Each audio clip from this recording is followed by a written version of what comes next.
আসসালামু আলাইকুম। আশা করছি যে যার অবস্থান থেকে সুস্থ ভালো আছেন। আলহামদুলিল্লাহ আমরাও বেশ ভালো আছি।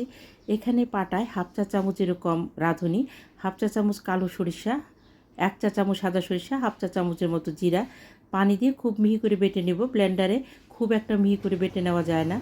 একটা কড়াইতে প্রায় ৫-৬ টেবিল চামচের মতো সয়াবিন তেল দিয়েছি, হাফ চা চামচ কালো জিরা এবং একটা শুকনো মরিচের ফোড়ন দেব। এতে তেলে খুব সুন্দর একটি ফ্লেভার যোগ হবে। ৪-৫ সেকেন্ডের মতো এটা আমি ভেজে নেব। ইচ্ছে করলে এই রান্নাটা সরিষার তেল দিয়ে করলেও খেতে ভালো লাগে। এখানে আমি ১ মুঠো পেঁয়াজ দিয়েছি, ২ কোয়া রসুনও কুচি করে এই পেঁয়াজের সঙ্গে দিয়েছি।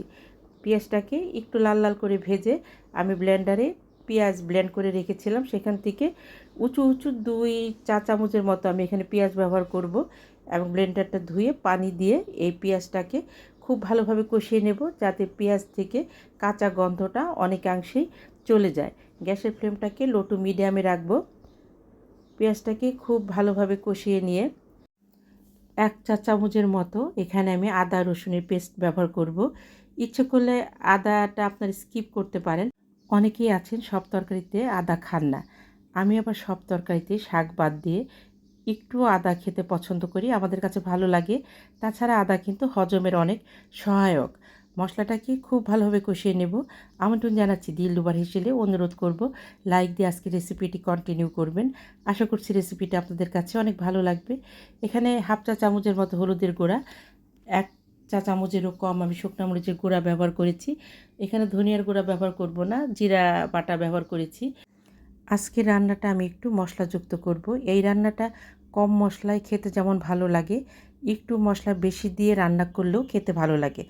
আজকে আমি আপনাদের সঙ্গে সজনে ডাঁটা, মিষ্টি কুমড়া, আলু এবং টমেটো দিয়ে অনেক মজার একটি রেসিপি শেয়ার করব, যে রান্নাটা এই গরমে প্রত্যেক বাঙালির ঘরে ঘরে হয়ে থাকে।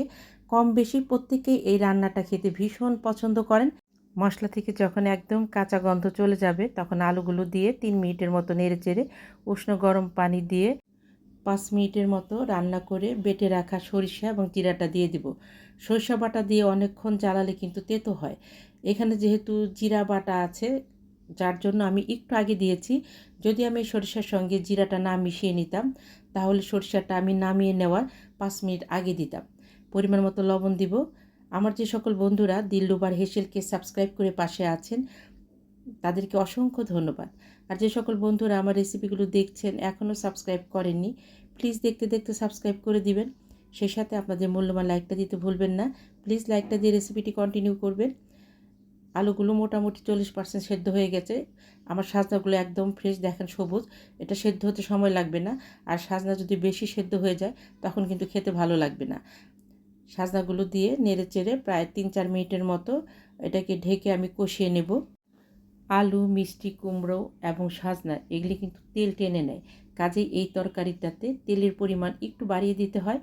কম তেলে রান্না করলেও খাওয়া যাবে, তবে খুব একটা টেস্ট আসবে না। এই তরকারিটাতে আমি সবসময় তেলের পরিমাণটা একটু বাড়িয়ে দিই। রান্নাটা আসলে যে যার পছন্দ অনুযায়ী করে থাকেন এবং প্রত্যেকের রান্নাই কম বেশি খেতে ভালো লাগে। তার পরিবারের লোকজন তাদের রান্নাটাই কিন্তু খেতে পছন্দ করে। তারপরেও বেসিক কিছু মশলা ও নিয়ম আছে, যেটা ফলো করলে সব তরকারিই খেতে কম বেশি ভালো লাগে। আমি ১.৫ কাপের মতো পানি দিয়েছি। আমার এই সবজিটা সেদ্ধ হতে যে পরিমাণে পানি লাগতে পারে বা আমি যতটুকু গ্রেভি রাখবো সেই আন্দাজে আমি এখানে পানি দিয়েছি। তবে এই তরকারিটা কিন্তু ঝোল ঝোল খেতে ভালো লাগে না, গা মাখা মাখা হলে ভালো লাগে। আমি নামিয়ে নেওয়ার ৬-৭ মিনিট আগে মিষ্টি কুমড়ো এবং টমেটোটা দিয়ে দেব। মিষ্টি কুমড়া আগে দিলে এটা গলে যেত। আমি মিষ্টি কুমড়াটাকে আস্ত আস্ত রাখবো, যার জন্য আমি এটা পরে দিয়েছি। ইচ্ছে করলে সাজনার সঙ্গেও দিয়ে নেওয়া যেত, সাজনা সেদ্ধ হতে সময় লাগে না। ৪-৫টা কাঁচামরিচ মাঝখান থেকে চিড়ে দিয়ে নেড়েচেড়ে ৫-৬ মিনিটের মতো রান্না করে গ্যাসের ফ্লেম বন্ধ করে ৩-৪ মিনিটের মতো দমে রেখে আপনাদেরকে আমার এই চচ্চড়ির ফাইনাল লুকটা শেয়ার করব। অফ ক্যামেরায় আমি হাফ চা চামচের মতো চিনি ব্যবহার করেছি। ইচ্ছে করলে স্কিপ করতে পারেন, চিনি দিলে খেতে কিন্তু ভীষণ ভালো লাগে। আমার অনেক প্রিয় প্রিয় দাদা, দিদি, ভাই, বোন, বন্ধু ও সাধারণ দর্শক বন্ধু আছেন, যারা সবসময় আমার রেসিপিগুলো দেখে অনেক সুন্দর সুন্দর কমেন্ট করছেন। আমি তাদের প্রতি ভীষণভাবে কৃতজ্ঞ। প্লিজ এভাবেই পাশে থাকবেন। কেমন লেগেছে রেসিপিটি জানাতে পারেন। নিজে ভালো থাকবেন, অন্যকে ভালো রাখবেন। আল্লাহ হাফেজ।